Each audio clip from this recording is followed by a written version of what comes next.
back with Greg Taylor, Ohio's retirement coach. And we're also joined by Kristen Taylor, Vice President with Legacy Retirement Group. And this time we're talking about risk. Now, some people may be risk takers in life, but retirement is really that time. It's not. Retirement is something much different, obviously. And of course, there are some things that are simply out of our control. But let's go through some of the big things, starting with inflation risk. So how does that affect us? Yeah, inflation's one of those things that's out there, and a lot of times people don't think about in long-term planning, especially when it comes to income. You want to make sure that your investments are going to account for that inflation that's going to happen over the long term. And also another area to think about inflation is the opposite effect with Social Security benefits. The last year we're in low inflation environment, and so the cost of living increase didn't happen this past year. So there's lots to consider when it comes to inflation risk. Yeah, a lot of planners refer to inflation as a stealth tax because, you know, in 10 years you can expect your expenses to go up by about 25%, but a lot of times people don't account for that. Right, right. All right. Can you explain what you mean by longevity risk? Yeah, so woman to woman speaking here, women typically live longer than men. I feel left out. Yeah.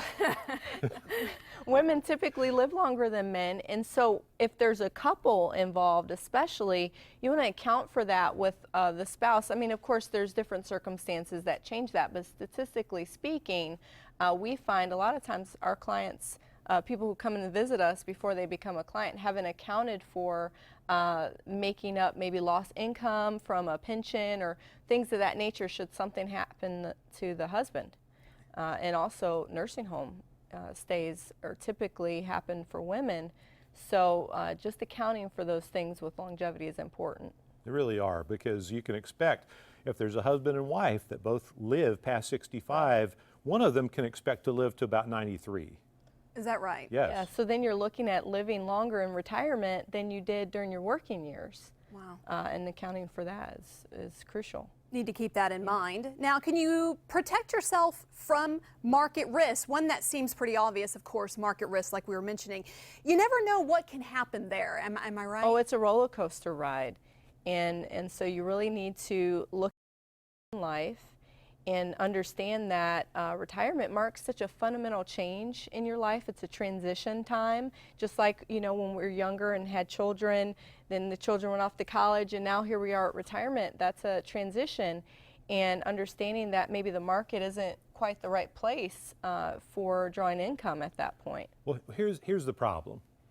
People pay attention when things are going up, and they don't really pay attention to how much risk they're actually taking. So you have to ask yourself two very important questions. How much risk can I afford to take?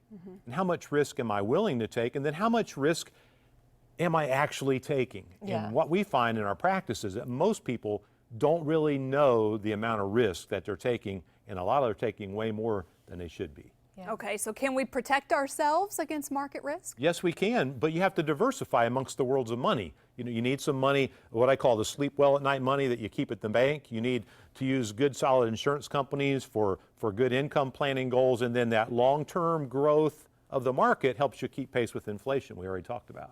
All right, so finally, self-induced risks. What falls into self-induced risk category? Well, have you ever injured yourself and you caused yourself pain? Sure. Well, that's what happens a lot of times with folks that get emotional. Right. And they make bad decisions. That's why it's important to go back to what he was saying with the three worlds of money and having a purpose for all the tools that you use, financially speaking. Having a proper purpose and a place for everything will keep you from making those emotional decisions. It will, and also if you have a plan in place that you know what's predictable when the next crash comes, you know, hey, this is as much as it can happen in my portfolio. And you feel, okay, I don't really want to lose anything, but as long as I know that I'm not going to be devastated, then that lets people really have that peace that they're looking for. That takes some of the stress out of the retirement. Yes. Very good. And to help us with that stress we Yes. can sometimes feel, you have a great offer for Yes. our viewers. We do, because understanding these risks and what you can do about them,